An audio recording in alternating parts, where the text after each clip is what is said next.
તળાજા તાલુકાનું મણાર ગામ આવેલો છે કે જેનો ભાખલ વિસ્તારનો ચેકડેમ આવેલો છે, જેમાં 3 યુવાનો છે તે ડૂબી જવાથી મોત થયા છે। આ દુર્ઘટના આજના બપોરના સમયે આ દુર્ઘટના ઘટી હતી, જેમાં મુકેશ મકવાણા, રવિ મકવાણા તેમજ રવિ કુડેચા નામનો જે યુવાન છે કે જેઓ નાવા માટે આ ચેકડેમની અંદર ગયા હતા। એ સમયે આ 3 યુવાનોના એક સાથે મોત નીપજ્યા છે। સમગ્ર કરુણ ઘટનાની અંદર ફાયર વિભાગે 3 યુવાનોના જે મૃતદેહ છે તેમને બહાર કાઢવામાં આવ્યા છે અને આ તમામ યુવાનો છે તેમને તળાજા સરકારી હોસ્પિટલ ખાતે લઈ જવામાં આવ્યા છે।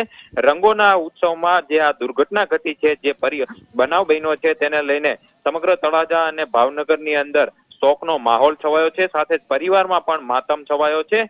જોકે આ જે યુવાનો છે તે નાહવા માટે ગયા હતા અને આ બનાવ બન્યો હતો। યુવાનોની અંતિમ તસવીર છે તે પણ સામે આવી છે, જેમાં 3 યુવાનો એક સાથે આ ચેકડેમની અંદર નાહવા માટે પડ્યા હતા અને એ સમયે આ દુર્ઘટના ઘટી છે, જેને લઈને આ જે બનાવ છે તે સામે આવ્યો છે અને આ તમામ યુવાનોને હાલ પીએમ અર્થે જે સરકારી હોસ્પિટલ છે તળાજાની ત્યાં ખસેડવામાં આવ્યો છે અને અલંગ પોલીસ દ્વારા ઘટના અંગે વધુ તપાસ છે તે ચલાવવામાં આવી રહી છે। જી, આભાર આપનો તમામ માહિતી બદલ।